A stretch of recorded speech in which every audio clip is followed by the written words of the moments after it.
নমস্কার বন্ধুরা, আমি অগ্নিশ্বর দাস এবং আমার চ্যানেলে আপনারা সকলে ফিরে একবার স্বাগত জানাচ্ছি। আর বন্ধুরা, আজ আমি নিয়ে এসেছি 2026 সাফ অনূর্ধ্ব 19 মহিলা টুর্নামেন্টের আপডেট নিয়ে। এবং বন্ধুরা, আজকে ভারত প্রিয় ফুটবল দল আর বাংলাদেশ ফুটবল দল সাপোর্টারদের জন্য খুবই আনন্দের দিন, কেননা এই দুই দলই এই টুর্নামেন্টের ফাইনাল পর্বের জন্য কোয়ালিফাই করে গেছে। হ্যাঁ বন্ধুরা, আজকে এই টুর্নামেন্টের রাউন্ড রবিন পর্বের শেষ দুটি ম্যাচ খেলা হয়ে গেছে এবং ভারতের সাথে ভুটানের ম্যাচটি শেষ হয়েছে 8-0 গোলে এবং বাংলাদেশের সাথে নেপালের ম্যাচটি শেষ হয়েছে 8-0-তে। এবং এই এই দুই দলকে আমার আকাশ থেকে অসংখ্য ধন্যবাদ এবং কংগ্রাচুলেশনস প্লেয়ারদের। তো বন্ধুরা, এবার আসি খেলার মধ্যে। আমি ভারতের সাথে ভুটানের ম্যাচটি ওই 13তম মিনিট থেকে দেখতে শুরু করেছিলাম, মানে বুঝতে পারছেন আমাকে আবার আজকেও একটু বাইরে যেতে হয়েছে। তো আমি যখন ক্লাসে তখন ভারত অলরেডি 2টা গোল দিয়ে দিয়েছে এবং তারপর প্রথমার্ধের মধ্যে 7-7টি গোল দিয়ে দিল ভারতের মহিলা ফুটবল দল এবং অষ্টম গোলে দিয়েছে দ্বিতীয়ার্ধের 89তম মিনিটে।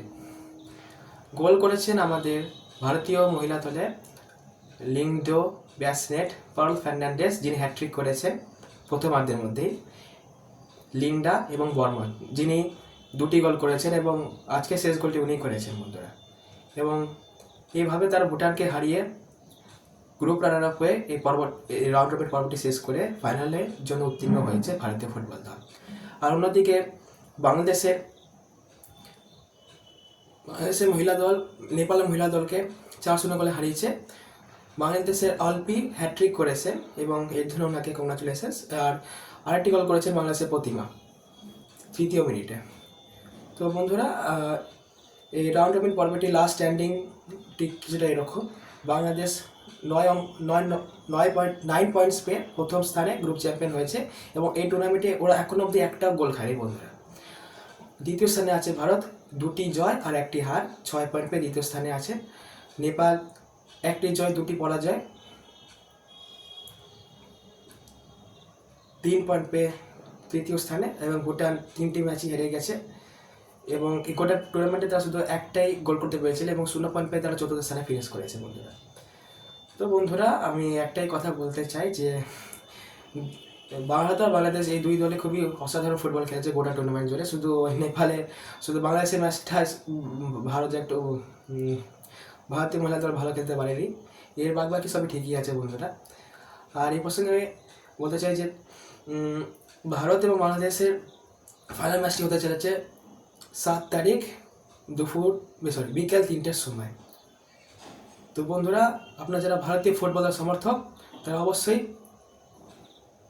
আমাদের অনূর্ধ্ব 19 মহিলা দলকে সাপোর্ট করবেন এবং এটা শুধু ফাইনাল ম্যাচ নয়, এটা বাংলাদেশের সাথে বোঝাপড়া অর্থাৎ রিভেঞ্জের ম্যাচও হবে। কারণ গ্রুপ আগে বলেছি যে গ্রুপ পর্বে 2-0 গোলে বাংলাদেশের কাছে ভারত হেরেছিল এবং এটা শুধু ফাইনাল ম্যাচ নয়, এটা একটা রিভেঞ্জের ম্যাচও হবে। যদি ভারত হারাতে পারে তো বুঝবেন যে রিভেঞ্জ দিতে পেরেছে আমাদের মহিলা ফুটবল দল এবং তারা আজকে অসাধারণ ফুটবল খেলেছে।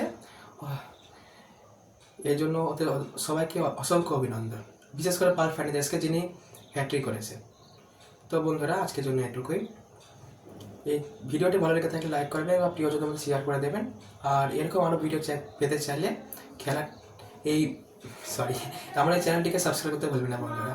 আর হ্যাঁ, এই ফাইনাল ম্যাচটি কিন্তু আপনি টিভিতে কোথাও দেখতে পারবেন না, আপনি স্পোর্টস বার্স ইউটিউব চ্যানেলটিকে দেখতে পারবেন। তো সেই ফাইনাল ম্যাচে আপডেট পেতে চাইলে স্পোর্টস ইউটিউব চ্যানেলটিকে সাবস্ক্রাইব করে দেবেন বন্ধুরা। শুভরাত্রি, ধন্যবাদ, জয় হিন্দ, জয় ভারত।